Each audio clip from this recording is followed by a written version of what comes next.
Bonsoir et bienvenue dans notre coin des confessions, un petit espace où se partagent des milliers d'histoires de l'âme. 7 ans de mariage, et je croyais avoir épousé une famille respectable, un mari qui m'aimait de tout son être.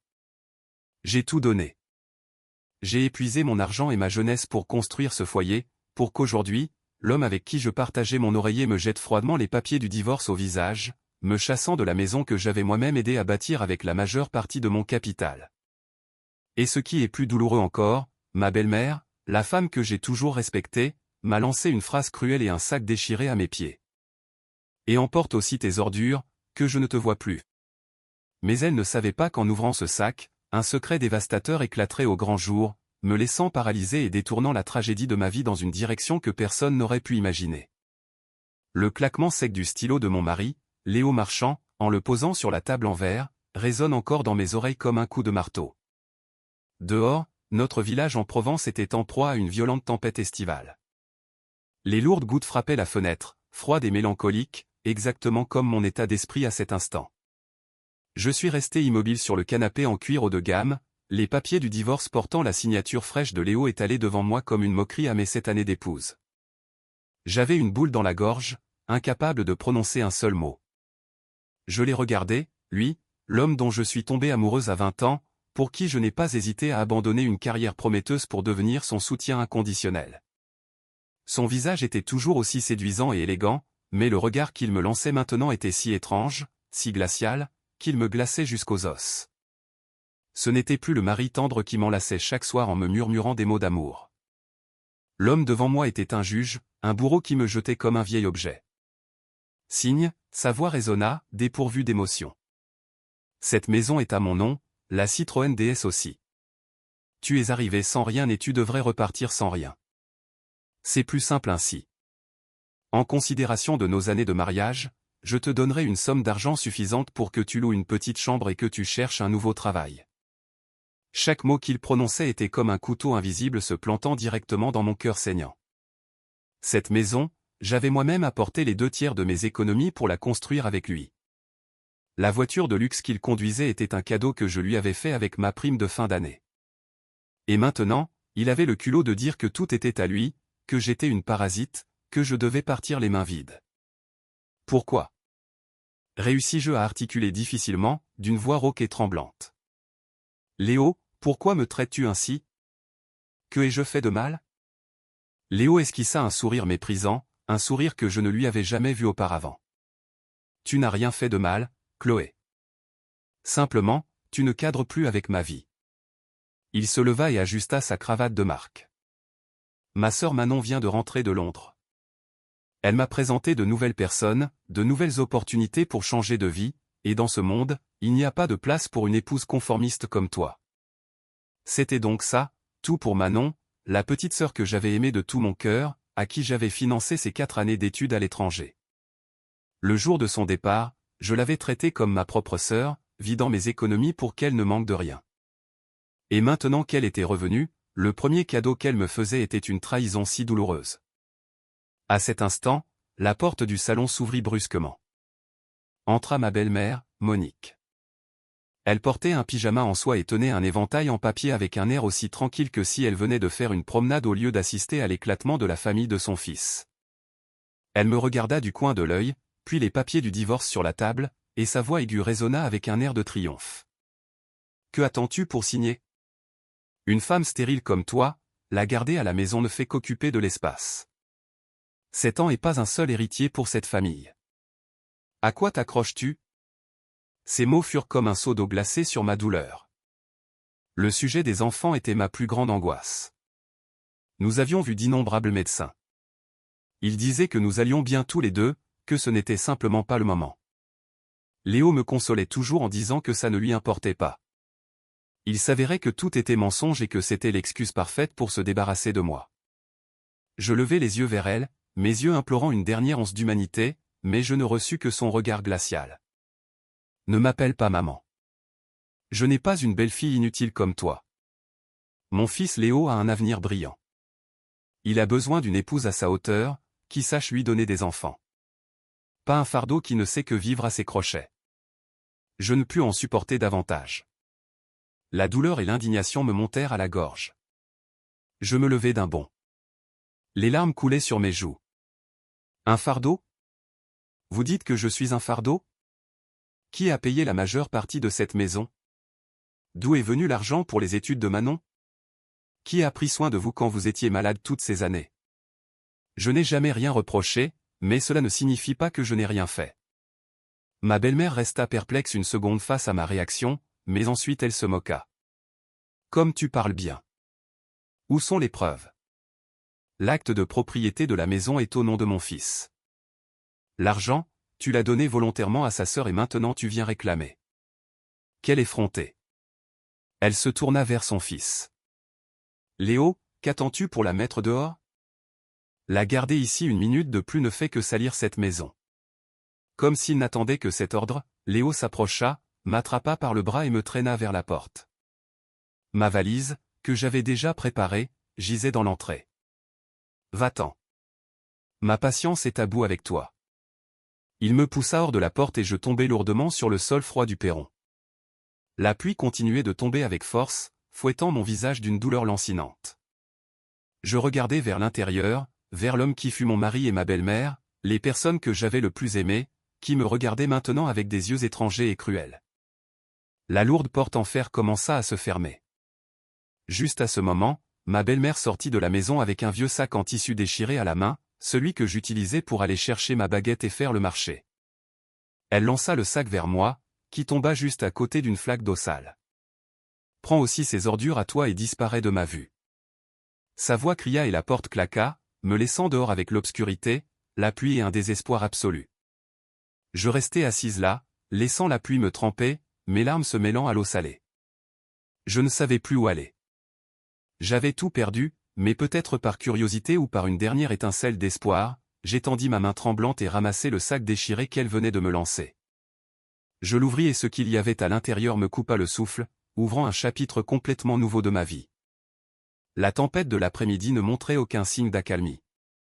J'étais recroquevillé sous l'auvent d'une boutique fermée, trempé et gelé. La petite valise gisait abandonnée à mes côtés et dans mes mains je tenais le sac en tissu déchiré. La seule chose que ma belle-mère m'avait accordée avant de fermer la porte. Combien de temps étais-je resté assise ici? 1 heure, 2 ou plus? Je ne le savais pas. Le temps semblait s'être arrêté, laissant seule la douleur et le vide me ronger l'âme. Mon esprit tournait avec des milliers de questions sans réponse. Pourquoi? Pourquoi tout en était-il arrivé là? Que avais-je fait de mal pour mériter une fin si tragique? 7 ans, un temps pas trop long, mais suffisant pour qu'une femme dépose toute sa jeunesse, sa foi et ses espoirs dans un mariage. Une fois, j'avais pensé être la femme la plus chanceuse du monde en épousant Léo. Quand nous nous sommes rencontrés, il n'était qu'un garçon d'un petit hameau de Normandie qui était venu chercher fortune dans la région. Il était aimable, honnête et avait un sourire aussi chaleureux que le soleil du midi. Moi, à l'époque, j'étais une jeune diplômée qui commençait à gérer une petite boutique de mode. Notre amour a surgi de façon naturelle et douce. Il n'avait rien, mais il avait un cœur sincère. Il m'a dit, « Chloé, maintenant je n'ai rien, mais je te promets que je travaillerai dur pour te donner la meilleure vie. Je ne te laisserai pas souffrir. » J'ai cru en cette promesse. J'ai cru en son amour. Nous nous sommes mariés lors d'une noce simple, sans voiture de luxe, sans restaurant élégant, seulement avec les bénédictions de la famille et des amis. Après le mariage, nous avons vécu dans un petit appartement en location. La vie était dure, mais toujours pleine de rire. Je continuais avec mon commerce et Léo travaillait comme employé dans une agence immobilière. Mon affaire prospéra. D'une petite boutique, je m'étendis à une chaîne de 3 boutiques de créateurs avec une clientèle fidèle et des revenus qui ne cessaient de croître. Je n'ai jamais rien caché à Léo. Je partageais avec lui chaque revenu, chaque plan d'affaires. Je voulais qu'il voie que nous ne faisions qu'un, construisant notre avenir ensemble. Quand mon entreprise se stabilisa, je décidai de prendre du recul, de consacrer plus de temps à la famille. Je déléguai une partie de la gestion à mes employés, ne gardant que la direction. Je voulais être une véritable épouse, cuisiner un bœuf bourguignon pour mon mari, prendre soin de lui dans chaque détail. Je commençais aussi à penser à aider sa famille. Ses parents vivaient en Normandie, dans une vieille maison délabrée. Chaque fois que je leur rendais visite, mon cœur se serrait. je proposai à Léo de leur construire une nouvelle maison. Au début, il se sentit honteux, disant qu'il n'avait pas assez d'argent. Je souris, lui pris la main et lui dis, « Mon argent est aussi le tien. Tes parents sont aussi mes parents.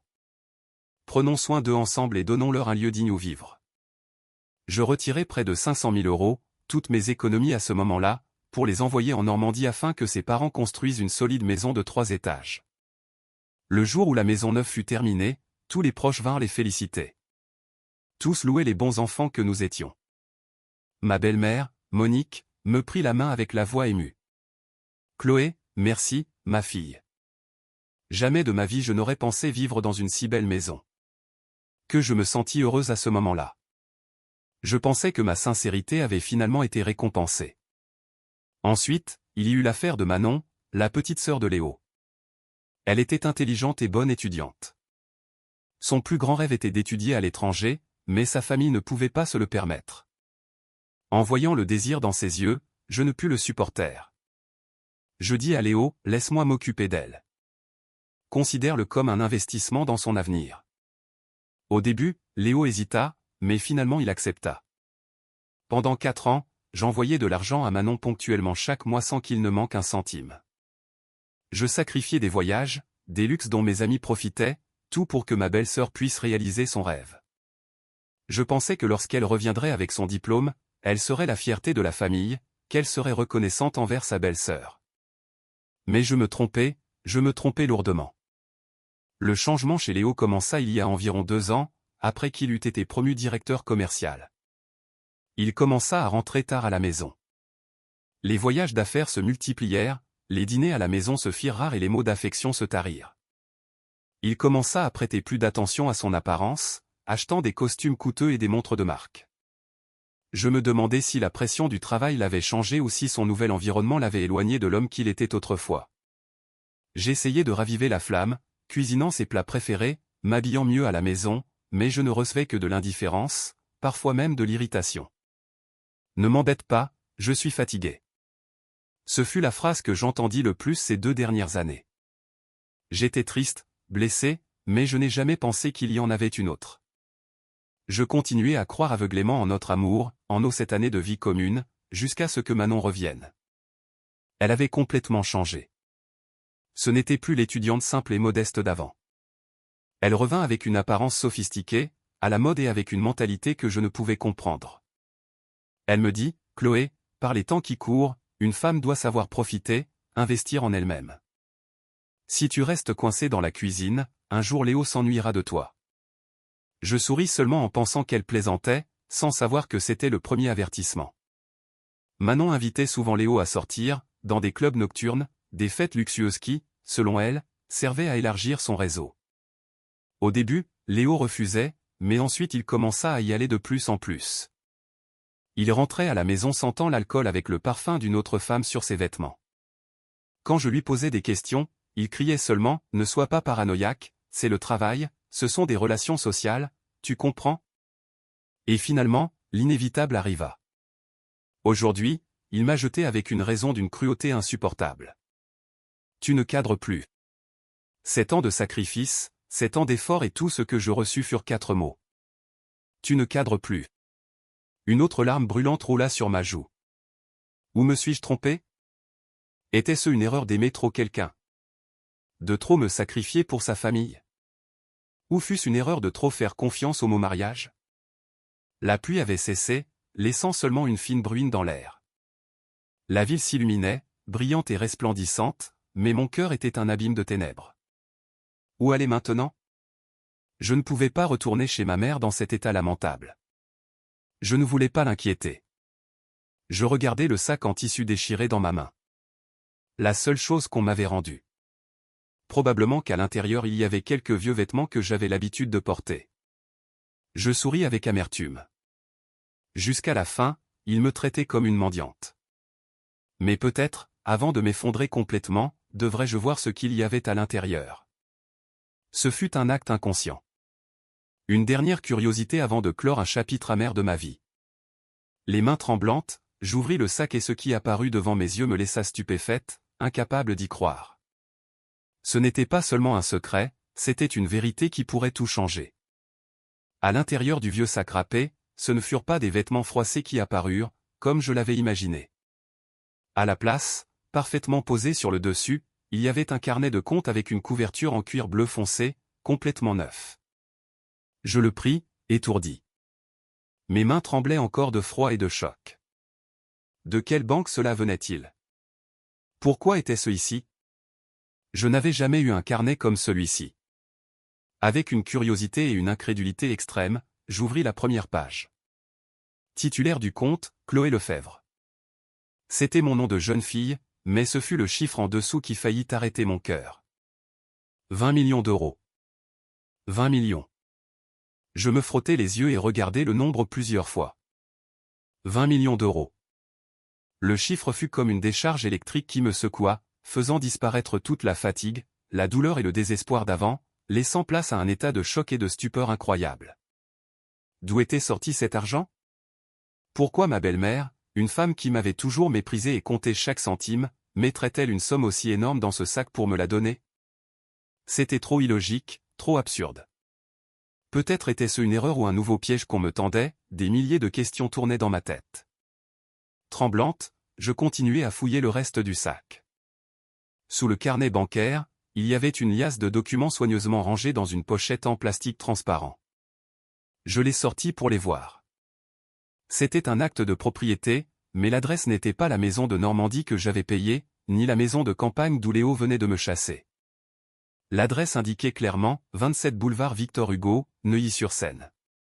C'était l'une des zones résidentielles les plus chères et prestigieuses aux portes de Paris, et ce qui me laissa paralysé une fois de plus, c'est que dans la section du propriétaire, seul un nom était imprimé de façon claire et nette, Chloé Lefebvre. À côté de l'acte se trouvait le contrat de vente et les factures de paiement, tout réglé. La maison avait été achetée comptant il y a 6 mois et elle était entièrement à moi. Mon esprit devint blanc. Toute logique s'évanouissait face à ce qui se passait. Un compte avec 20 millions d'euros et une maison de luxe à Neuilly. Tout à mon nom, placé dans un sac déchiré et remis par la même belle-mère qui venait de m'humilier et de me jeter à la rue. Était-ce un rêve ou étais-je si blessé que j'avais des hallucinations? Je me pinçai le bras avec force. La douleur aiguë se répandit. C'était réel. Au fond du sac, il y avait autre chose. Un téléphone mobile bon marché, un de ces anciens modèles, juste pour appeler et envoyer des messages, et une batterie externe. Et fixé à l'arrière du téléphone, il y avait une lettre soigneusement scellée, sans rien d'écrit à l'extérieur. Mon cœur battait la chamade dans ma poitrine. Je savais que la réponse à toute cette folie devait se trouver dans cette lettre. Tremblante, je brisai le sceau et dépliai le papier. À l'intérieur, il y avait quelques lignes d'une calligraphie soignée et familière. C'était l'écriture de ma belle-mère, Monique. Chloé, ma fille, quand tu liras ces lignes, tu me haïras probablement. Tu haïras toute cette famille jusqu'à la moelle. Je suis désolé. Je suis désolé pour toutes les paroles cruelles, toutes les actions impitoyables que je t'ai faites subir aujourd'hui, mais, ma fille, s'il te plaît, crois-moi, tout a été une pièce de théâtre, une douloureuse mise en scène que j'ai été obligé de jouer pour te protéger, pour protéger ce qui est à toi. Je restais glacé. Une pièce de théâtre. J'ai découvert le vrai visage de Léo et Manon il y a longtemps. Léo t'a non seulement été infidèle, mais il a comploté avec sa maîtresse pour détourner des fonds de ta propre entreprise. Et Manon, la fille que j'aimais le plus, n'est pas seulement une ingrate, mais elle a incité son frère à te voler tes biens et à te jeter à la rue pour laisser le champ libre à la maîtresse de celui-ci. J'ai entendu leur conversation. Ils prévoyaient d'attendre de vider tes comptes. Ensuite, ils inventeraient une excuse pour divorcer et te laisser à la rue sans rien. Chaque ligne de la lettre était comme un coup de marteau sur ma tête. Léo détournant mon entreprise, Manon l'incitant. Comment était-il possible que je ne me sois rendu compte de rien? J'ai essayé de les dissuader, mais ce fut en vain. L'avidité les a aveuglés. Je savais que si je me mettais ouvertement de ton côté, ils deviendraient plus prudents et agiraient plus vite. Je n'avais pas d'autre choix que d'interpréter le rôle d'une belle-mère méchante, de me mettre de leur côté pour qu'ils baissent leur garde, pour qu'ils croient que j'étais avec eux. C'est seulement ainsi que j'aurai le temps de t'aider en secret. Les 20 millions d'euros sont toutes les économies de ma vie, plus quelques terres de l'héritage familial que j'ai vendu en secret. J'ai tout mis à mon nom, puis transféré au tien. La maison à Neuilly-sur-Seine, je l'ai aussi achetée avec cet argent. Je voulais que tu aies un endroit où aller, un refuge sur quand la tempête arriverait. Je savais que Léo voulait garder votre maison, alors je devais te préparer une voie de sortie plus sûre. J'ai fait en sorte que tous les papiers de la propriété soient à ton nom. Il ne pourra jamais y toucher. Aujourd'hui, en te mettant dehors, mon cœur se brisait en 1000 morceaux. Mais je devais le faire, Chloé. Je devais leur laisser voir que tu t'étais vraiment retrouvée sans rien, qu'ils t'avaient jeté dans la plus absolue humiliation. C'est seulement ainsi qu'ils se sentiraient satisfaits, baisseraient leur garde et montreraient leur vrai visage. C'est une partie d'échec et nous devons gagner. Ce téléphone est pour que nous communiquions en secret. N'utilise pas ton ancien portable. Il pourrait l'avoir mis sur écoute. Continue à jouer le rôle d'une femme lamentable, abandonnée par son mari, sans un sou. Laisse-les continuer leur pièce. Je t'aiderai à réunir toutes les preuves de leur crime. Quand le moment viendra, nous leur porterons le coup de grâce. Ma fille, sois forte. La pièce ne fait que commencer. Maman. Je repliai la lettre. Les larmes coulaient sur mes joues, mais cette fois ce n'étaient pas des larmes de douleur ou de désespoir, mais d'émotion, de gratitude et d'un espoir qui renaissait des cendres. Ma belle-mère, la femme que je croyais cruelle et froide, s'avérait être celle qui m'aimait et me protégeait le plus. Elle n'avait pas choisi l'affrontement direct, mais un chemin plus épineux, plus douloureux, acceptant d'être la méchante pour me protéger dans l'ombre. Un plan si audacieux, un sacrifice si immense. Je regardais à nouveau le carnet de banque et l'acte de propriété. Ce n'était plus de simples biens matériels, c'était de l'amour, de la confiance, l'arme que ma belle-mère m'avait remise. J'essuyai mes larmes. Mon regard devint ferme et acéré. Je ne m'effondrerai pas. Je ne laisserai pas le sacrifice de ma belle-mère être vain. Je continuerai cette pièce. Je jouerai jusqu'au rideau final. Léo, Manon, profitez tant que vous pouvez. Parce que votre temps de bonheur touche à sa fin. La lettre de ma belle-mère fut comme un souffle d'air frais qui raviva la flamme de l'espoir et la volonté de lutter en moi. Je n'étais plus une victime pitoyable, recroquevillée sous la pluie.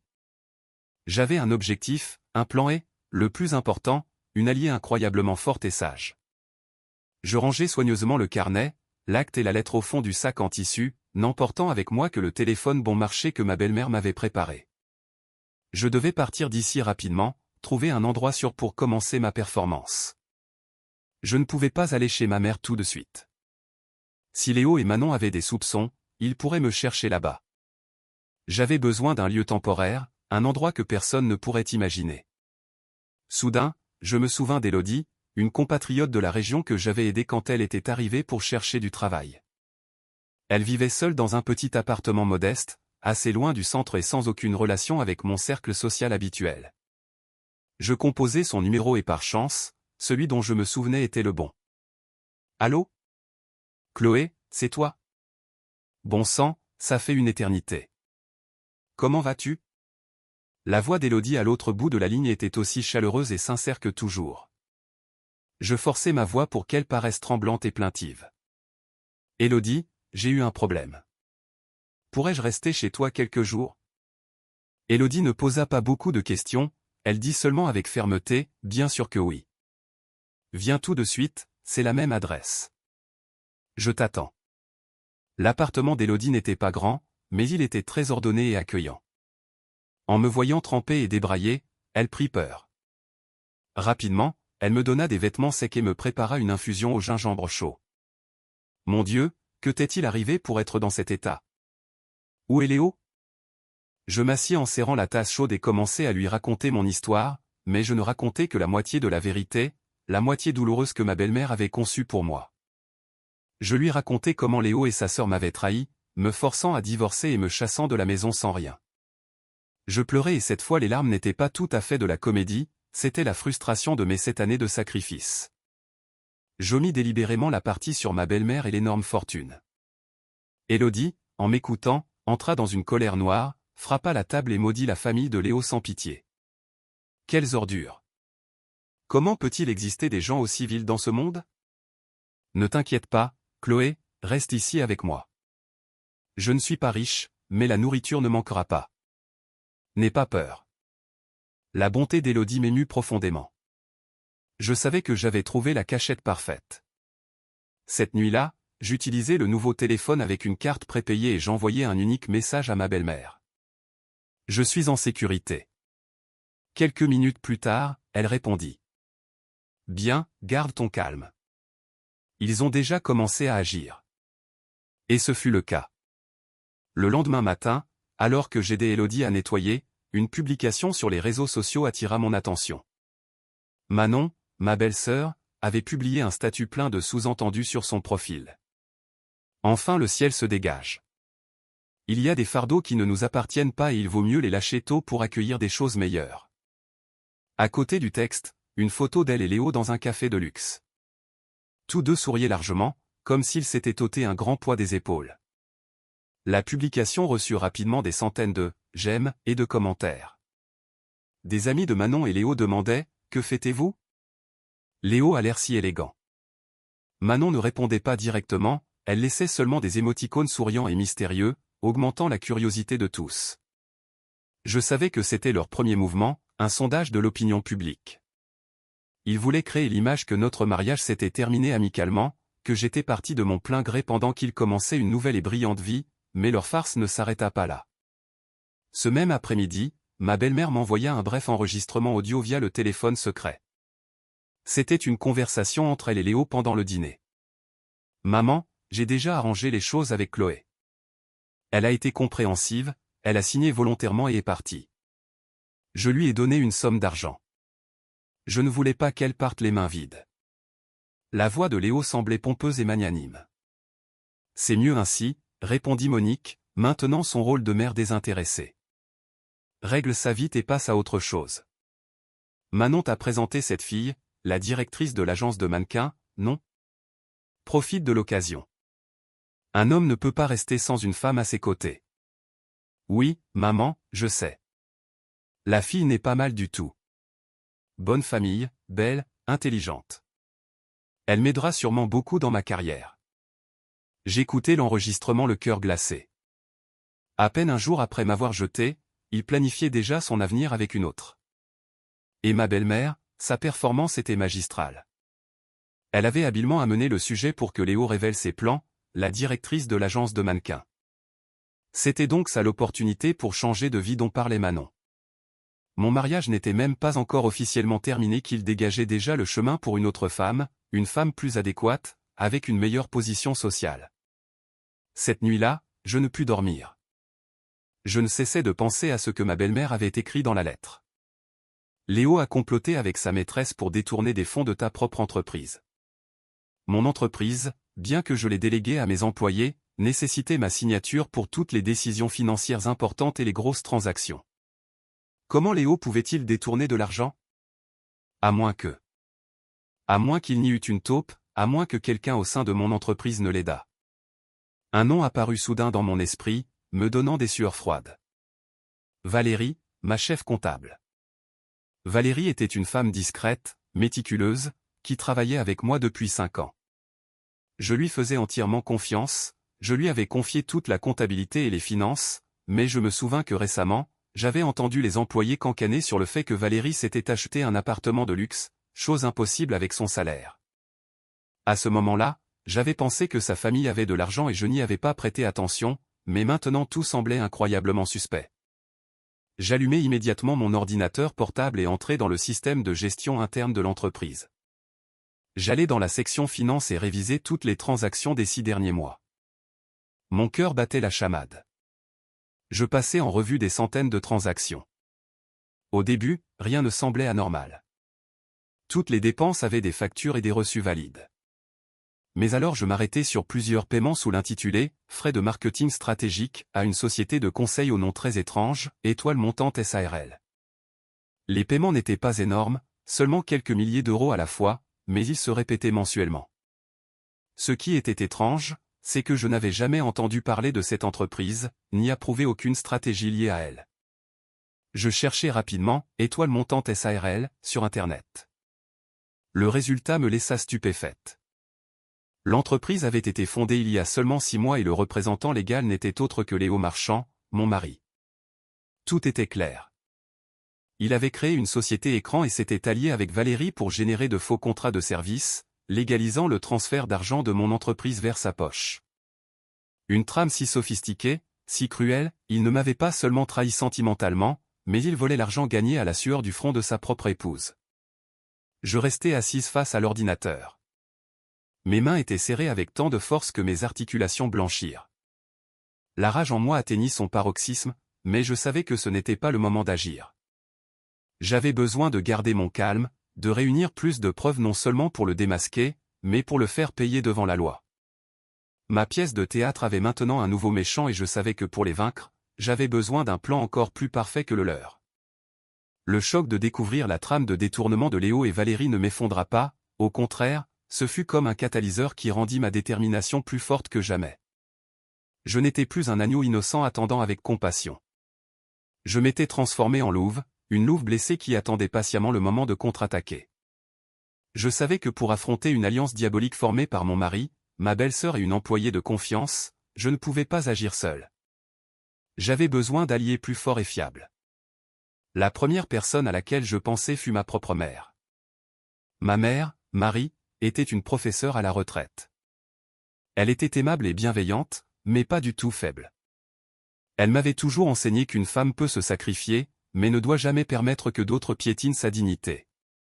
Le lendemain matin, je pris un train régional tôt pour lui rendre visite.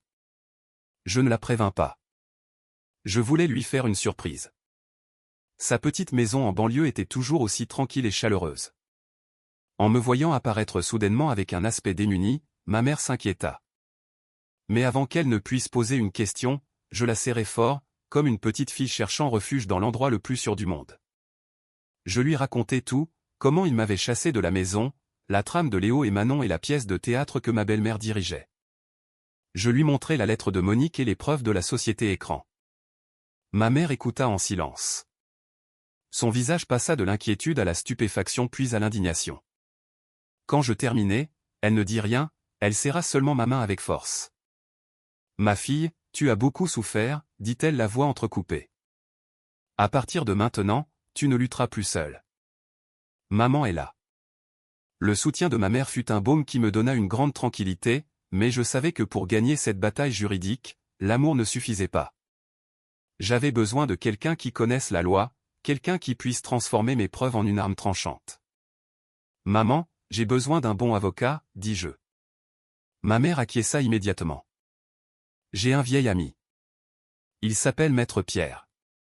C'est un avocat très réputé à Paris, spécialisé dans les litiges de biens et les divorces. C'est un homme très direct et juste, et il déteste les menteurs. Laisse-moi l'appeler tout de suite. » La réunion avec Maître Pierre fut organisée ce même après-midi dans son cabinet. C'était un homme d'âge mûr, grand, avec une allure distinguée et un regard incroyablement perçant. Après avoir examiné toute la documentation que je lui fournis, la lettre de ma belle-mère, les relevés bancaires, les informations sur la société écran de Léo, Maître Pierre hocha simplement la tête, le visage impassible. Son calme m'impatienta un peu. « Maître Pierre, qu'en pensez-vous ? Sont-ce des preuves suffisantes pour… » Il m'interrompit d'une voix ferme. « Ce ne sont pas seulement des preuves suffisantes pour que vous gagniez le divorce et récupériez tous vos biens, mais elles suffisent pour déposer une plainte au pénal contre Léo pour abus de confiance et escroquerie. Même sa sœur Manon et la comptable pourraient être considérées comme complices. » Il me regarda sérieusement. « Mais la question n'est pas de savoir si nous avons assez de preuves, mais jusqu'où vous voulez aller. Voulez-vous envoyer votre mari en prison ?» Sa question me laissa paralysé. Envoyer Léo en prison. Je n'y avais jamais pensé. Malgré toute sa cruauté, il restait l'homme que j'avais un jour aimé, mon mari pendant 7 ans. Une partie de moi hésitait encore. Voyant mon silence, Maître Pierre poursuivit. « Chloé, je comprends ce que vous ressentez, mais vous devez vous rappeler que la pitié mal placée est une cruauté envers vous-même. Quelqu'un qui ne ressent plus rien pour vous, qui vous a trompé et volé le fruit de votre travail, ne mérite pas votre considération. Cette bataille n'est pas seulement pour récupérer ce qui est à vous, mais pour éviter qu'il continue de tromper d'autres femmes. » Les paroles de l'avocat illuminèrent les coins sombres de mon esprit. Il avait raison. Je ne pouvais pas être faible en ce moment. Si je pardonnais à Léo, ce serait comme tolérer le mal. Je comprends. Je relevai la tête. Mon regard devint décidé. Je veux que tout se résolve selon la loi. Que celui qui a fait le mal en assume les conséquences. Bien, acquiesça maître Pierre, satisfait. Alors, commençons le plan. Pour l'instant, continuez votre comédie. Montrez-vous pitoyable, désespéré. Plus vous le ferez, plus ils deviendront confiants. Pendant ce temps, je réunirai discrètement plus de preuves, spécialement des témoignages d'employés de votre entreprise pour renforcer le dossier.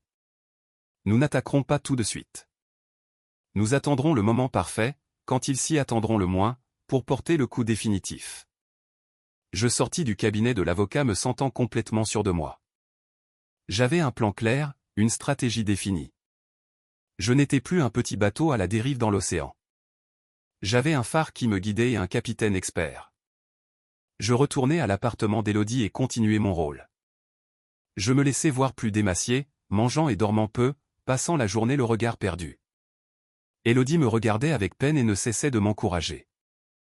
Je savais que son inquiétude était sincère, mais je ne pouvais pas lui dire la vérité. Moins de gens connaîtraient la pièce, plus elle serait sûre. Pendant ce temps, ailleurs, Léo et Manon célébraient leur victoire. Ma belle-mère me tenait informé. Léo avait rendu publique sa relation avec le mannequin.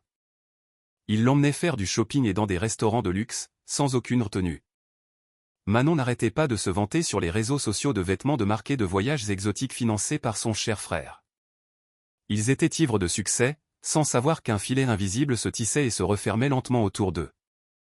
Je lisais les messages de ma belle-mère, voyais les photos de Léo et Manon et mon cœur ne s'altérait plus, je ne ressentais que de la pitié pour eux.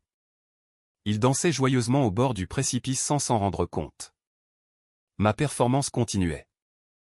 Chaque jour, j'interprétais à la perfection le rôle d'une femme brisée et digne de pitié. Je ne contactais pas Léo ni ne montrais aucun signe de résistance. Mon silence fit qu'il et sa famille baissèrent complètement leur garde. Ils crurent que j'avais accepté mon destin, que j'avais abandonné, et c'était exactement ce que je voulais. J'avais besoin de confiants, arrogants, pour que lorsque j'agirais, il n'ait pas le temps de réagir. Une nuit, alors que j'étais seul dans ma chambre, le téléphone secret vibra. C'était un message de ma belle-mère. Manon va fêter son anniversaire. Elle prévoit une grande fête dans le château le plus luxueux de la vallée de la Loire pour présenter son nouveau petit ami et réaffirmer son statut. Léo paiera tout. Une idée brillante traversa mon esprit. C'était le moment que j'attendais. Une grande fête avec tous les amis et associés de Léo et Manon présents. Le scénario parfait pour baisser le rideau de cette pièce. Je souris. Un sourire froid dans l'obscurité. Merci, Manon, de me donner une si belle opportunité. Ta fête d'anniversaire sera, sans doute, un souvenir inoubliable. Le plan pour le cadeau spécial d'anniversaire de Manon commença à prendre forme en secret entre maître Pierre et moi. Le temps était compté, seulement 2 semaines, mais avec ce que nous avions, nous étions sûrs de pouvoir provoquer un tremblement de terre. La première chose était de confirmer les détails de la fête. J'appelai ma belle-mère, maintenant mon ton faible et plaintif. Maman, j'ai entendu dire que le week-end prochain c'est l'anniversaire de Manon. La voix de Monique à l'autre bout semblait aussi froide que toujours. Mais je pus détecter une nuance de satisfaction. Oui, elle compte faire ça en grand. Elle a invité des centaines de personnes dans un château de la Loire. Son petit ami est de bonne famille, elle doit faire bonne figure. Léo la soutient en tout. Il s'occupe de l'organisation de A à Z. Ah bon? Répondis-je dans un murmure, feignant la tristesse. Puis-je venir, maman? Après tout, c'est ma belle-sœur.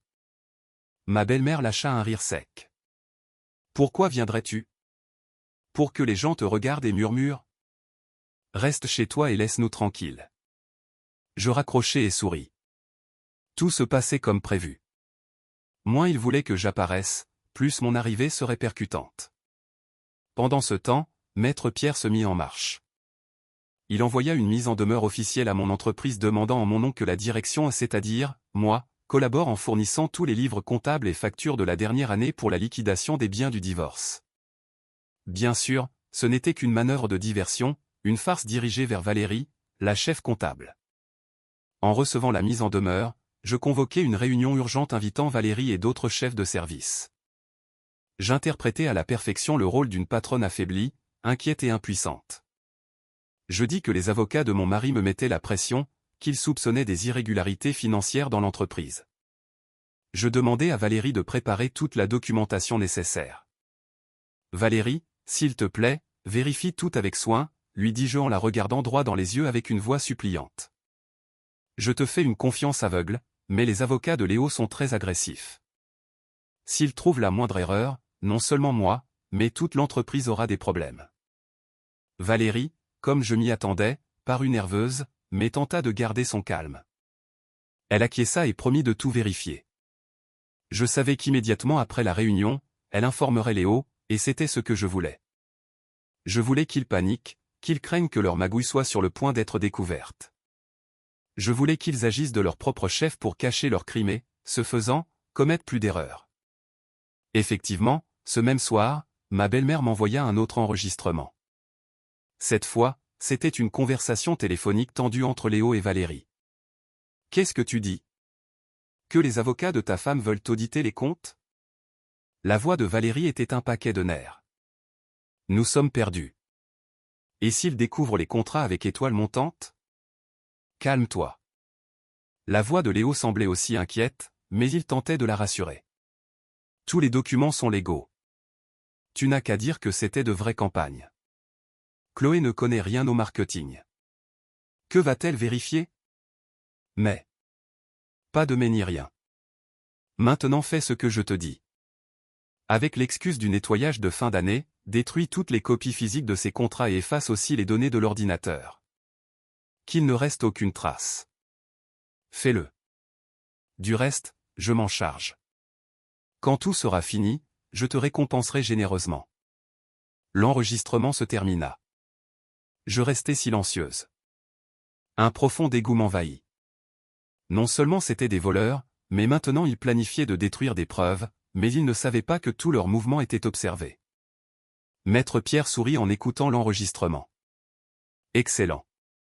La destruction de preuves est une circonstance aggravante très précieuse devant un tribunal, dit-il.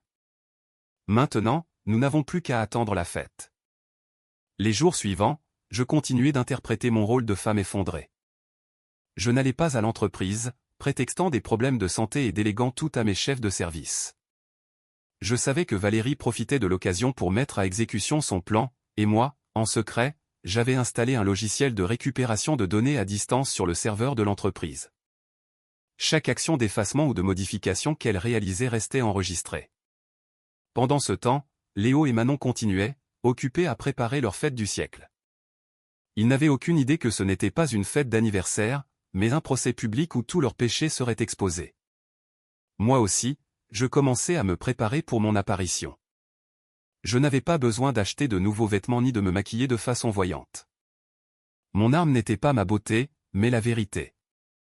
J'avais seulement besoin de me préparer mentalement, de garder la tête froide pour affronter les personnes qui avaient piétiné ma vie sans pitié. Je contactai quelques amis proches, ceux qui nous avaient vus, Léo et moi, depuis le début, et les invitai à un événement spécial le samedi soir au château. Je ne leur donnai pas de détails, je leur dis seulement qu'ils allaient voir une pièce de théâtre très intéressante. Le jour de la fête arriva enfin. Je me regardai dans le miroir. Je n'étais plus la Chloé fatiguée et défaite. J'avais retrouvé l'allure d'une femme d'affaires sûre et décidée. Je choisis une robe noire, simple, mais élégante, un chignon haut et un rouge à lèvres intense, plein de pouvoir. Ma mère me prit la main, son regard plein de confiance. « Va, ma fille, il est temps de baisser le rideau. » J'acquiesçai et pris une profonde inspiration. Cette nuit, la région n'allait pas dormir. Le château de la Loire, la nuit, était un déploiement de luxe et de splendeur, comme un palais de contes de fées. Le salon principal était décoré de fleurs fraîches, de ballons et de cascades de lumière en cristal. La musique douce se mêlait au brouhaha des rires. Manon, vêtue d'une robe de soirée d'un célèbre créateur, couleur rose quartz et couverte de paillettes, recevait les invités à l'entrée, aussi belle et hautaine qu'une princesse. À ses côtés, Léo, dans un élégant costume blanc, tenant la main d'un jeune et beau mannequin qu'il présentait ouvertement comme sa nouvelle petite amie, semblait former le couple parfait, heureux et radieux. Quiconque les verrait penserait qu'ils étaient un exemple de succès et de plénitude. Ils étaient au sommet de leur arrogance, sans savoir que l'abîme s'ouvrait sous leurs pieds. Je n'entrai pas directement dans le salon.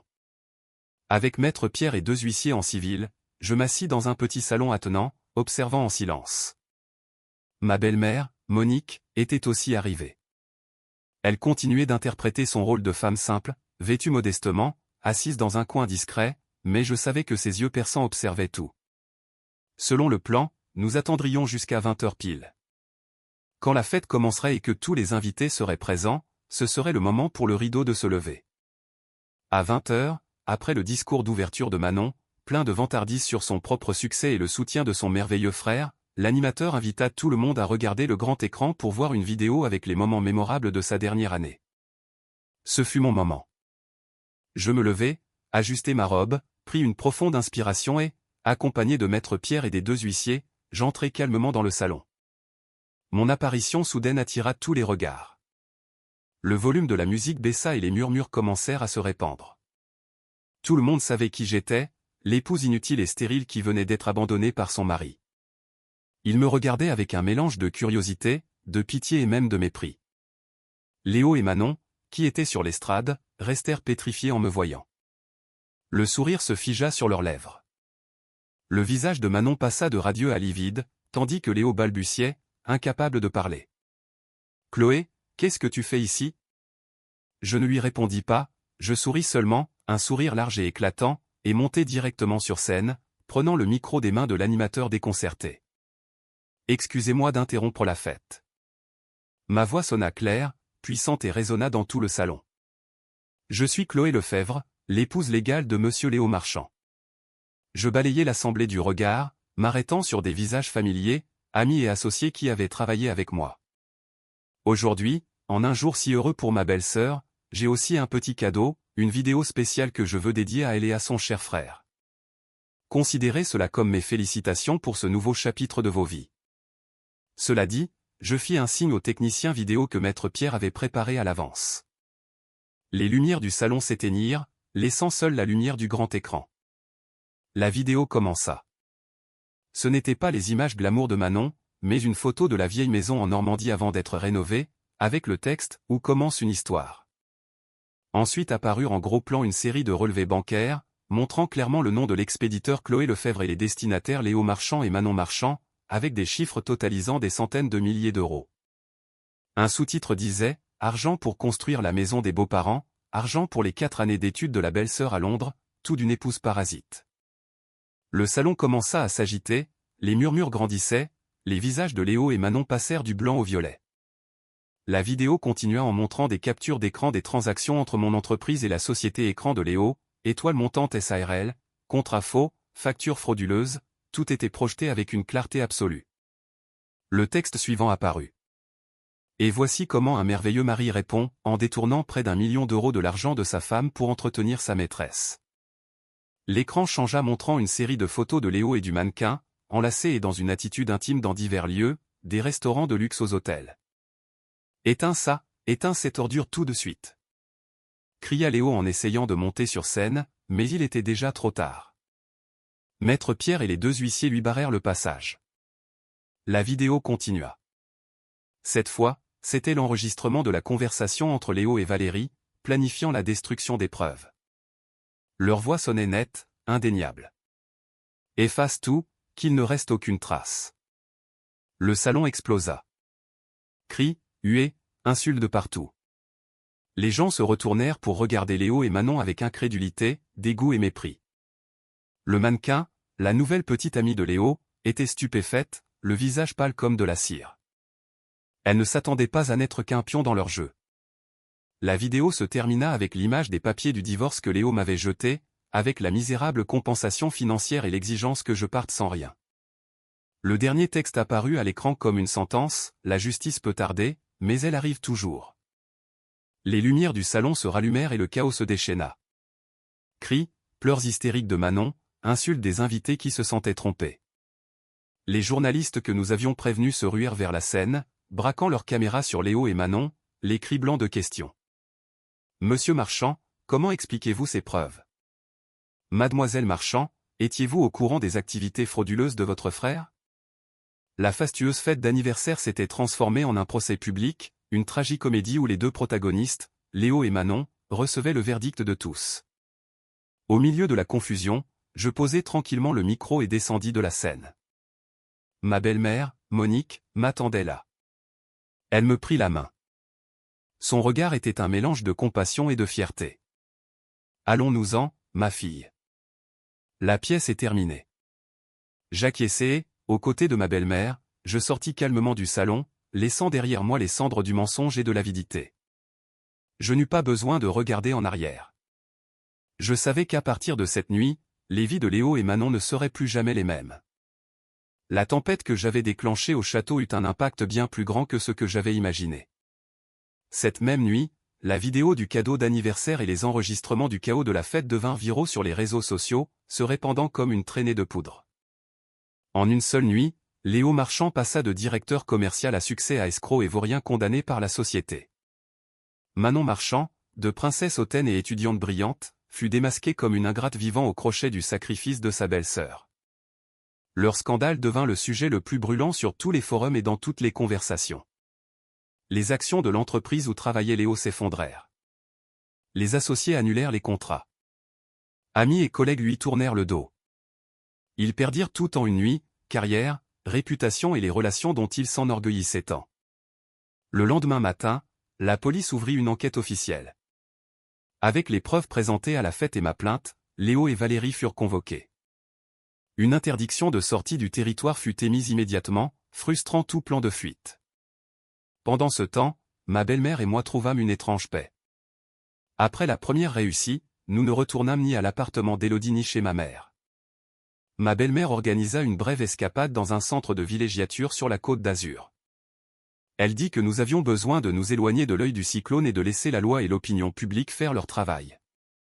Et le plus important, j'avais besoin de me reposer, de guérir les profondes blessures de mon âme. Pour la première fois depuis de nombreuses années, j'éprouvais une véritable sensation de liberté.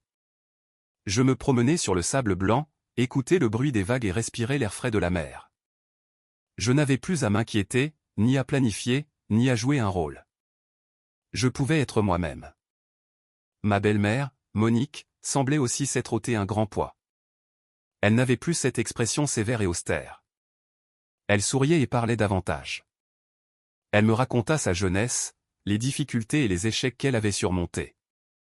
Je me rendis compte que derrière la façade dure et cruelle qu'elle avait construite, il y avait une femme qui avait aussi été blessée, qui avait dû lutter seule. « Je suis désolée, Chloé, dit-elle soudain un soir alors que nous étions assises sur le balcon à regarder la mer. J'ai eu tort de te traiter ainsi. J'ai été égoïste. Je ne pensais qu'à mes enfants et j'ai oublié que tu étais aussi ma fille. » Je pris sa main ridée, mais encore chaude. « Je ne vous en veux pas, maman. Je comprends. Tout est passé maintenant. » Non, ce n'est pas passé. Elle secoua la tête. Son regard devint sérieux. Je dois te dédommager. Et pas seulement avec de l'argent, mais avec quelque chose de plus. Je ne compris pas à quoi elle faisait référence jusqu'à ce que nous retournions en ville et qu'elle m'emmène dans un luxueux immeuble de bureaux à La Défense. Elle me conduisit au dernier étage et ouvrit la porte d'un bureau avec une plaque en laiton indiquant « Présidence du conseil d'administration, Groupe Immobilier Vega ». Je restai glacé. Le groupe Vega était l'un des plus grands conglomérats immobiliers de France. Un concurrent redoutable pour l'ancienne entreprise de Léo. C'est votre entreprise? Bégayai-je. Plus exactement. C'est l'entreprise que grand-père t'a laissée, que j'ai dirigée dans l'ombre pendant toutes ces années sans que personne ne le sache, dit Monique, d'une voix tranquille mais pleine de fierté. Je ne pouvais croire ce que j'entendais. Ma belle-mère, la femme que je croyais être une simple femme au foyer, était la présidente d'un grand empire. Pourquoi? Pourquoi l'avoir cachée? Parce que je voulais mettre les gens à l'épreuve. Ma fille, dit-elle le regard perdu au loin. Je voulais voir comment mes propres enfants me traiteraient si je n'avais rien et j'ai obtenu ma réponse. Seul mon argent, mes propriétés les intéressaient. Toi seul, Chloé. Toi seul m'as traité avec un cœur sincère, même quand tu pensais que je n'étais qu'une vieille femme acariâtre sans rien à offrir. Elle se tourna vers moi, son regard plein de confiance. Chloé, je suis âgé. Je n'ai plus la force de continuer. Je veux que tu prennes ma place. Tu as le talent, le courage et, le plus important, un cœur noble. Tu feras mieux que moi. Sa proposition fut comme un coup de tonnerre. Moi, présidente du groupe Vega, c'était inimaginable. Mais je n'ai pas d'expérience dans le secteur immobilier, balbutiai-je. Les affaires sont les affaires. Peu importe le secteur, ma fille. Elle sourit avec tendresse. Si tu as pu construire une chaîne de boutiques à partir de rien, il n'y a aucune raison pour que tu ne puisses pas diriger ce groupe. De plus, tu ne seras pas seul. Tu m'auras moi et une équipe des personnes les plus loyales à tes côtés. Je regardais ma belle-mère dans ses yeux fermes. Je savais que ce n'était pas seulement une offre, c'était une marque de confiance absolue. Je n'étais plus une épouse abandonnée, une victime digne de pitié. J'avais l'opportunité de recommencer, de construire une carrière encore plus brillante qu'avant. Je pris une profonde inspiration. Oui, je ne vous décevrai pas, dis-je d'une voix décidée. Ce jour-là, en sortant de l'immeuble du groupe Vega, je sus que ma vie avait tourné une toute nouvelle page, pleine de défis, mais aussi de promesses. Non seulement je vivrais pour moi, mais pour être à la hauteur de la confiance de ma belle-mère, pour construire un avenir meilleur. Et je savais que quelque part, Léo et Manon, en apprenant cette nouvelle, regretteraient jusqu'au plus profond de leur être. Mais il était déjà trop tard. Ils avaient eux-mêmes détruit tout ce qu'ils avaient. La nouvelle que Chloé Lefebvre, l'épouse abandonnée du scandale Léo Marchand, devenait du jour au lendemain la nouvelle présidente du groupe Vega, causa une commotion encore plus grande que le scandale du château. Le monde des affaires parisien était en ébullition. Personne ne pouvait croire que la femme qu'il considérait comme une parasite inutile avait un passé si impressionnant. Les journaux et portails d'information recommencèrent à lui consacrer des rivières d'encre, mais cette fois ce n'était pas des critiques ni de la compassion, mais de l'admiration et de l'étonnement. Il m'appelait la femme d'affaires mystérieuse, le phénix renaissant de ses cendres. Mon visage apparut en couverture de prestigieux magazines économiques. Mon histoire devint une source d'inspiration pour des millions de femmes. Je ne prêtais pas attention aux louanges. Je savais que le chemin devant moi était plein d'épines. Prendre en charge un groupe comme Vega n'était pas une tâche facile. Je dus apprendre, faire 100 fois, 1000 fois plus d'efforts. Je me plongeais dans le travail comme un papillon de nuit vers la lumière. Le jour, réunion, révision de projets, résolution de problèmes. La nuit, j'étudiais des rapports financiers, des documents du marché immobilier. Ma belle-mère, Monique, devint ma meilleure conseillère. Elle n'intervenait pas directement dans la gestion, mais ses conseils et sa précieuse expérience m'aidèrent énormément. Elle m'apprit à lire les gens, à négocier, à prendre des décisions audacieuses, mais pas téméraires. Peu à peu, je démontrai ma valeur. Sous ma direction, le groupe Vega non seulement ne fut pas affecté par le changement à sa tête, mais il connut une croissance spectaculaire. Je mis en œuvre de nouvelles stratégies commerciales, audacieuses et efficaces. Les nouveaux projets furent lancés avec succès, générant d'énormes bénéfices. Les actionnaires, initialement sceptiques, me faisaient maintenant pleinement confiance et me soutenaient. Pendant ce temps, le procès contre Léo et ses complices toucha à sa fin. Avec des preuves irréfutables et l'indignation publique, le tribunal rendit une sentence très sévère. Léo Marchand fut condamné à 15 ans de prison pour escroquerie et abus de confiance. Valérie, la chef comptable, reçut 7 ans pour complicité. Manon, bien qu'elle n'eût pas participé directement au détournement, fut condamnée à 3 ans de liberté conditionnelle pour son rôle d'instigatrice et de bénéficiaire, et elle dut rembourser tout l'argent qu'elle avait dépensé. Je n'assistais pas au procès. Je ne voulais plus voir leur visage défait. Pour moi, tous les comptes s'étaient soldés cette nuit-là au château. On me raconta qu'en entendant la sentence, Léo cria et maudit, nous blâmant ma belle-mère et moi de tout. Manon s'évanouit dans la salle. Sa famille était complètement anéantie. Ses parents, en voyant leurs 2 enfants impliqués dans des problèmes avec la justice, s'effondrèrent. Ils durent vendre la maison en Normandie pour essayer de payer les avocats, mais ce fut inutile. Ils payèrent un prix très élevé pour leur avidité et leur méchanceté. Un après-midi, sur le point de sortir du bureau, je reçus un appel d'un numéro inconnu. C'était ma mère. Sa voix semblait hésitante. Chloé. Les parents de Léo. Ils sont venus à la maison. Je restais glacé. Pourquoi sont-ils venus? Ils sont venus te demander pardon, dit ma mère. Ils sont agenouillés devant la porte en pleurant, disant qu'ils se sont trompés, demandant que tu les pardonnes et que tu sauves Léo. Les voisins se sont attroupés pour regarder. Qu'est-ce qu'on fait? Je gardai le silence un instant. Un mélange d'émotions m'envahit. Pardonner? Après tout ce qu'il m'avait fait? Maman, dis-je d'une voix tranquille, s'il te plaît, dis-leur que je ne décide pas du sort de Léo, c'est la loi qui décide, et que je n'ai pas le pouvoir de pardonner ses erreurs. La seule personne à qui ils doivent demander pardon est leur propre conscience. Dis-leur de partir, s'il te plaît. Je ne veux pas les voir. Je raccrochai et m'inclinai dans mon fauteuil. Je ne suis pas une sainte. Je ne pouvais pas pardonner facilement à ceux qui avaient piétiné ma vie sans pitié, mais je ne les haïssais plus. Ils avaient payé leur prix. C'était suffisant. Leur vie à partir de maintenant n'avait plus rien à voir avec la mienne. Je regardais par la fenêtre. Le crépuscule tombait sur la ville. Une autre journée était sur le point de se terminer. Je souris. Ma vie commençait maintenant pour de vrai. Une vie sans tromperie, sans haine, seulement avec du travail, ma belle-mère et un avenir prometteur devant moi. La vie après le procès s'écoula avec beaucoup de travail, mais en paix. Je consacrai toute mon énergie à diriger le groupe Vega. Sous mon leadership et avec les conseils de ma belle-mère, la compagnie se consolida comme l'un des piliers du secteur immobilier. Je n'oubliais pas non plus ma chaîne de boutiques de mode. Je la restructurai, ouvris plus de succursales et transformai ma marque en un nom chéri des jeunes. Je n'étais plus une femme vivant dans l'ombre de son mari. J'étais devenue une femme d'affaires indépendante, autonome et accomplie. Je consacrai aussi plus de temps à moi-même et à ma belle-mère. Nous voyageâmes ensemble, allâmes au spa, profitâmes de bons repas. Je me rendis compte que le bonheur est parfois aussi simple que d'être avec les gens qu'on aime, à faire les choses qu'on aime. Ma relation avec Monique devint de plus en plus étroite. Nous n'étions plus belle-mère et belle-fille, mais véritablement mère et fille. Elle n'était pas seulement mon mentor au travail, mais ma confidente, avec qui je partageais toutes mes joies et mes peines.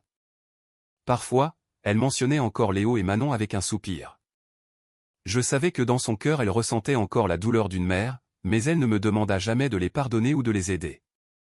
Elle respectait mes décisions, ma nouvelle vie.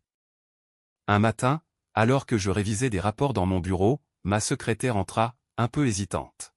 « Madame la présidente. Une personne nommée Manon Marchand demande à vous voir. » Cela faisait longtemps que je n'avais pas entendu ce nom. Depuis le scandale, Manon avait disparu sans laisser de traces. Elle avait quitté son travail dans mon ancienne entreprise et coupé tout contact. Pourquoi me cherchait-elle maintenant? Laissez-la entrer, dis-je calmement. Je voulais voir ce qu'elle pouvait bien vouloir de plus de moi. Manon entra. Elle paraissait complètement différente.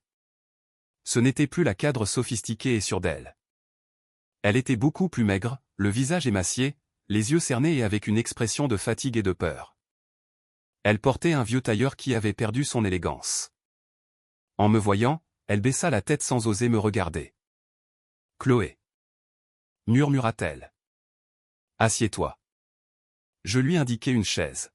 « Que veux-tu » Manon hésita un moment et soudain s'agenouilla devant moi, fondant en larmes. « Chloé, je suis désolé. Je sais que je n'ai pas le droit de demander ton pardon, mais je regrette tellement. Je t'en supplie. S'il te plaît, sauve-moi. » Je restai stupéfaite devant son action. « Lève-toi. Si tu as quelque chose à dire, dis-le calmement. » Je ne voulais pas paraître magnanime, mais je ne voulais pas non plus assister à cette scène humiliante. Après un moment, Manon se calma et me raconta son histoire. Il s'avéra qu'après le scandale de Léo, sa maîtresse, le mannequin, s'était enfui rapidement avec une grosse somme d'argent que Léo avait détournée, fuyant à l'étranger et laissant Manon seule pour affronter les conséquences. Manon, en tant qu'amie et complice, se vit impliquée. Bien qu'elle n'eût pas été poursuivie pénalement au même titre que Léo et Valérie, sa réputation dans le monde financier était ruinée. Aucune entreprise ne voulait l'embaucher. Elle vivait marginalisée et méprisée de tous. « J'ai tout perdu, Chloé, dit-elle entre deux sanglots. Carrière, amis, honneur. Il ne me reste rien. Je fais des travaux manuels depuis des mois pour survivre. Je n'en peux plus. Elle me regarda, les yeux pleins de supplique. Je sais que je ne le mérite pas, mais je t'en supplie. Donne-moi une chance. Une chance de refaire ma vie. Je promets de faire n'importe quoi pour réparer mon erreur. Je la regardais en silence. Une sensation indescriptible m'envahit. Devais-je pardonner à la femme qui, avec d'autres, m'avait poignardé dans le dos? Mais alors je vis un reflet de moi-même en elle, l'image d'une femme qui avait aussi tout perdu, qui avait été au fond du désespoir. S'il n'y avait pas eu ma belle-mère, peut-être que je n'aurais pas pu me relever non plus. Lève-toi, dis-je. Ma voix s'adoucit. Je ne veux pas ressasser le passé. Nous commettons tous des erreurs.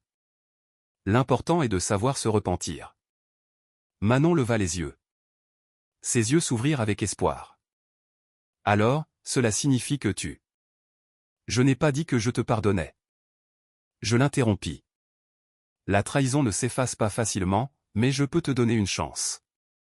Je sortis une carte de visite et écrivis une adresse.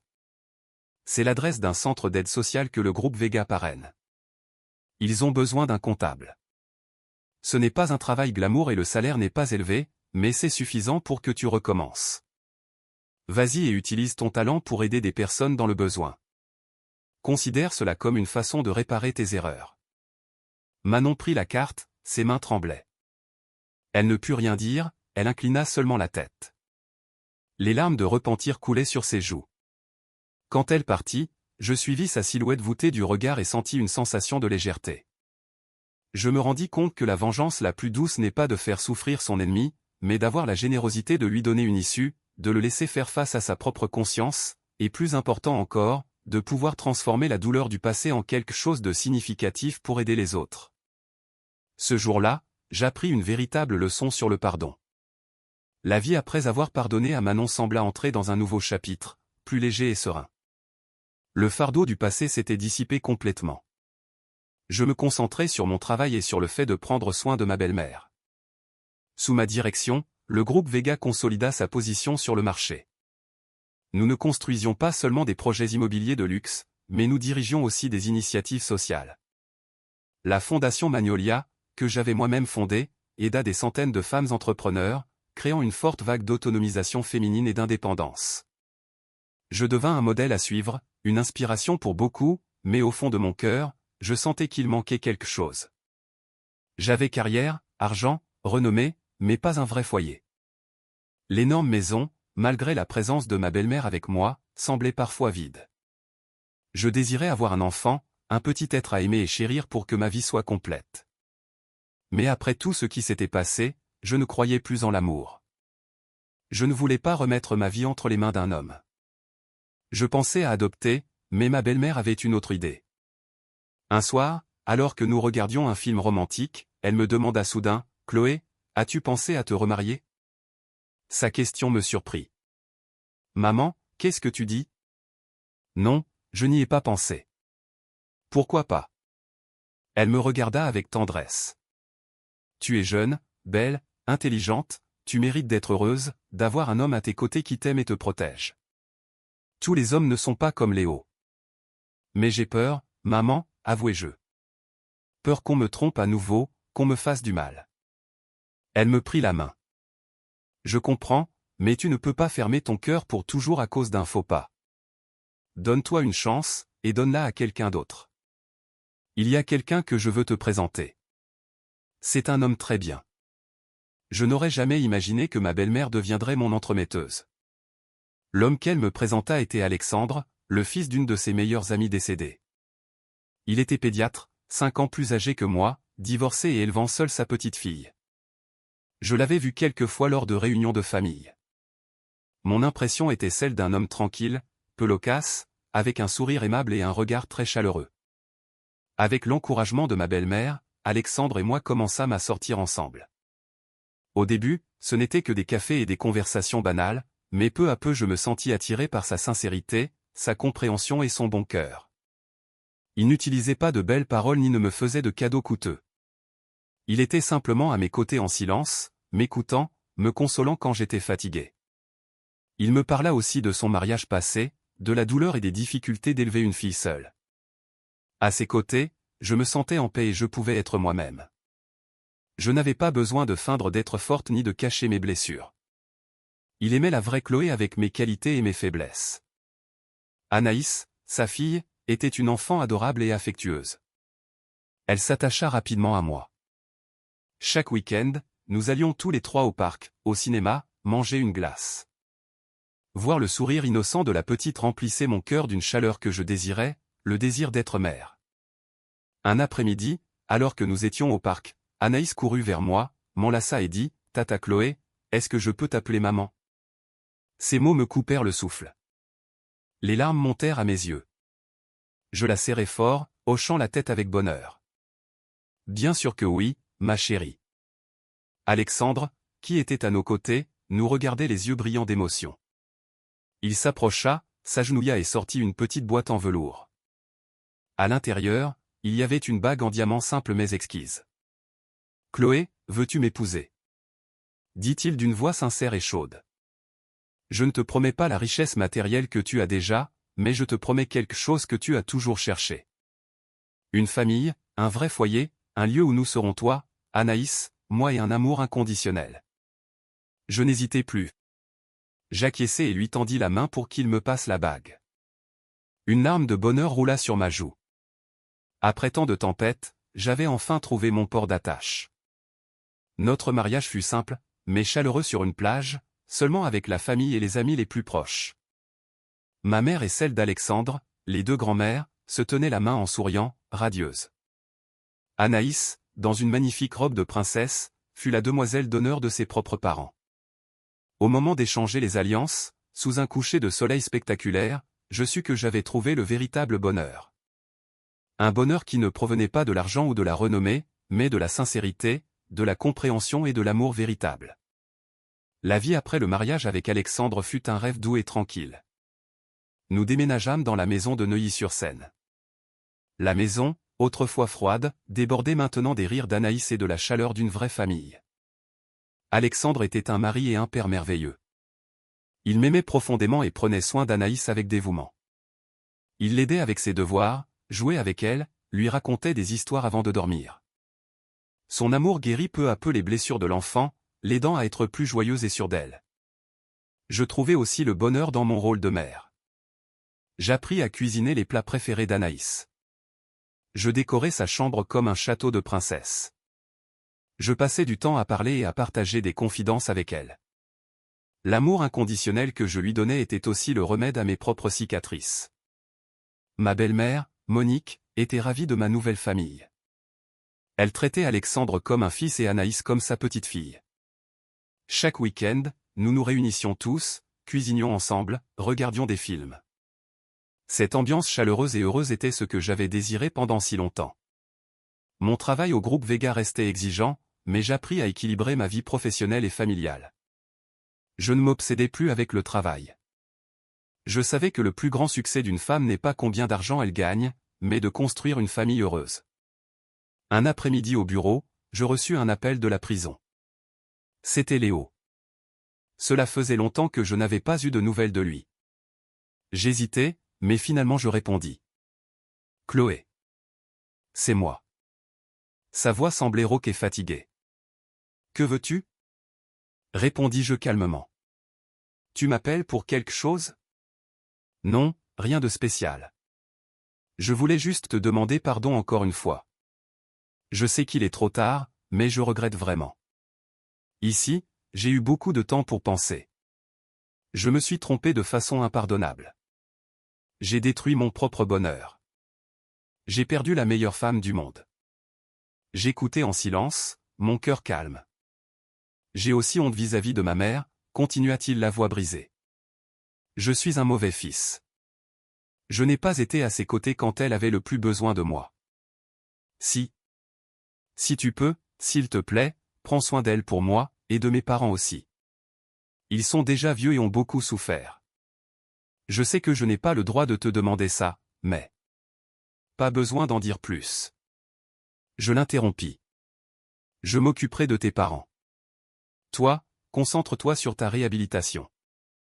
C'est la meilleure façon de réparer tes erreurs. Je raccrochai. Je ne ressentais plus de rage, seulement de la pitié. Il avait payé un prix très élevé pour ses erreurs. Quelques jours plus tard, je visitais l'ancien quartier modeste où vivaient ses parents. Après le scandale, ils avaient dû tout vendre et retourner dans leur ancien appartement. Je m'arrêtai devant la porte en bois écaillé, avec une sensation étrange. Je sonnai. La mère de Léo ouvrit. En me voyant, elle resta paralysée, les yeux pleins de surprise et de honte. Elle avait beaucoup vieilli. Elle n'avait plus cet air hautain et acide. « Chloé. Qu'est-ce que tu fais ici » balbutia-t-elle. « Je viens vous voir. » Je souris, un sourire sans rancune. J'entrai dans le petit appartement, désordonné et sentant l'humidité. Son père était alité sur un lit pliant. Après un accident vasculaire cérébral, il était resté paralysé d'un côté. En me voyant, il tenta de se redresser, les yeux larmoyants. Je laissai un panier de fruits et une enveloppe sur la table. « Je vous apporte un petit quelque chose. Voici un peu d'argent pour vous débrouiller. J'ai aussi contacté un bon centre de rééducation. Ils viendront à domicile pour aider monsieur avec ses exercices. » La mère de Léo fondit en larmes, des larmes d'un repentir tardif. « Chloé, nous t'avons fait tant de mal, nous ne le méritons pas. » « Le passé est le passé, dis-je avec sincérité. Je ne le fais pas pour vous, je le fais pour Léo. Après tout, il fut mon mari. Et je le fais aussi pour moi. Je ne veux pas vivre avec la haine. » Je partis de là le cœur léger. Je me rendis compte que pardonner ne libère pas seulement l'autre, mais te libère toi-même. C'est seulement quand on laisse partir le passé qu'on peut trouver la paix et le bonheur. 1 an après notre mariage, notre petite famille accueillit un nouveau membre, un petit garçon magnifique, identique à Alexandre. L'arrivée du petit Lucas nous apporta un bonheur complet. La maison résonnait toujours des rires des 2 enfants. Anaïs devint une grande sœur merveilleuse, qui adorait et choyait son frère. Les voir jouer ensemble remplissait mon cœur de chaleur et de gratitude. Je remerciais la vie pour l'opportunité d'être mère, d'expérimenter cet amour sacré et inconditionnel. Je continuais mon travail au groupe Vega, mais j'appris à organiser mon temps de manière plus efficace. Je déléguais davantage à mes collaborateurs. Je voulais passer plus de temps avec ma famille, avec Alexandre et les enfants, parce que je comprenais qu'aucune carrière ne peut remplacer le bonheur du foyer. Alexandre resta un époux et un père exemplaire. Mon roc au travail et dans la vie. Ma belle-mère, Monique, se retira complètement et consacra son temps à s'occuper de ses 2 petits-enfants. Sa joie était de les voir grandir sains et heureux. La Fondation Magnolia grandit jusqu'à devenir une organisation de grande influence, un foyer pour des milliers de femmes entrepreneurs dans tout le pays. Je ne la dirigeais plus directement, mais j'avais passé le flambeau à la nouvelle génération, agissant seulement comme mentor et source d'inspiration. Parfois, je recevais des nouvelles de la famille de Léo. Ses parents vivaient une vie modeste et tranquille en Normandie. Léo, après quelques années de bonne conduite, sortit de prison en liberté conditionnelle. Il devint un homme silencieux et réservé. Il resta en province, trouva un travail normal et recommença à zéro. Il ne me contacta plus jamais. Manon, de son côté, changea aussi. Elle menait une vie discrète et, d'après ce que j'appris, s'était mariée et avait fondé une famille. Peut-être qu'après tout, elle avait aussi trouvé son chemin. Un après-midi de week-end, toute la famille était dans le jardin. Alexandre et Anaïs jouaient sur la pelouse. Ma belle-mère et moi nous balancions sur la balancelle avec le petit Lucas dans les bras, regardant le coucher du soleil. « Es-tu heureuse, Chloé » me demanda soudain ma belle-mère. Je souris et posai la tête sur son épaule. « Je suis très heureuse, maman. Je ne me suis jamais sentie aussi heureuse et en paix. » Moi aussi, dit-elle le regard perdu à l'horizon. Ma vie a connu beaucoup de tempêtes. Je pensais que je ne trouverais jamais le bonheur, mais alors tu es arrivée, apportant lumière et espoir. Merci, ma fille. Je l'enlaçai, submergé par l'émotion. Mon voyage n'avait pas été facile. J'étais tombé, j'avais souffert, désespéré. Mais je n'avais pas abandonné. Je m'étais relevée plus forte, plus résiliente et j'avais finalement trouvé le bonheur, un bonheur réel. Je regardais Alexandre et les enfants rire, ma belle-mère sourire à mes côtés et je me rendis compte que la vie est comme un tableau avec ses lumières et ses ombres. L'important est de savoir traverser l'obscurité pour trouver et peindre nos propres couleurs éclatantes. Et j'avais trouvé la palette de couleurs de ma vie. Des années plus tard, quand j'eus l'âge que ma belle-mère avait alors et que mes cheveux se teintaient d'argent, je m'asseyais souvent sous le porche pour raconter à mes petits-enfants l'histoire de ma vie. L'histoire d'une femme passée de l'abîme du désespoir au sommet du bonheur. Les enfants m'écoutaient les yeux grands ouverts. Ils ne comprenaient pas toute la douleur et les intrigues. Ils savaient seulement que leur grand-mère était une femme très forte. « Grand-mère, quand je serai grande, je veux être comme toi », disait ma petite fille aînée. Je souris et lui caressai la tête. « Tu n'as pas besoin d'être comme grand-mère, sois juste toi-même. Vis une vie honnête et aimable et ne permets jamais que personne ne piétine ta dignité. C'est suffisant. » Je reçus une lettre anonyme. À l'intérieur, une note écrite à la main d'une écriture tremblante. « Madame Chloé, je suis le père de Léo. Je sais que je n'ai pas le droit de vous écrire, mais avant de fermer les yeux, je veux vous demander pardon. Pardon pour tout. Nous étions aveuglés par l'avidité. Le prix que nous avons payé fut très élevé, mais juste. J'espère seulement que, où que vous soyez, vous êtes très heureuse. Vous le méritez. » Je repliai la lettre. En paix. Toute la rancune s'était évanouie avec le temps. Ma vie était maintenant une succession de jours tranquilles avec ma famille. Alexandre et moi, nos enfants déjà adultes et accomplis, Anaïs, une brillante architecte, Lucas, un talentueux entrepreneur qui suivait mes pas, et les petits-enfants qui remplissaient notre maison de joie. Ma belle-mère, Monique, nous quitta il y a quelques années, en paix et entourée d'amour. Avant de partir, elle me prit la main et dit, « Chloé, je ne regrette pas de t'avoir choisi. Tu as fait mieux que je n'ai jamais rêvé. » La Fondation Magnolia était déjà une organisation d'impact mondial. Je n'étais plus qu'une conseillère, un mentor pour les nouvelles générations. Parfois, je regardais en arrière, vers cet après-midi de pluie, vers la femme expulsée avec un sac déchiré. Ce n'était plus un souvenir douloureux, mais un rappel de la valeur de la force, de l'amour et du pardon. Depuis le balcon, je regardais le jardin fleuri. Le vent apportait un arôme doux. Ma vie avait été un long voyage avec des hauts et des bas, des rires et des larmes, mais je ne regrettais rien. Tout ce qui s'était passé avait fait de moi celle que je suis aujourd'hui. Une Chloé qui a trouvé le bonheur non pas à l'extérieur, mais dans la paix de sa propre âme. Et je savais que mon histoire ne se terminait pas ici.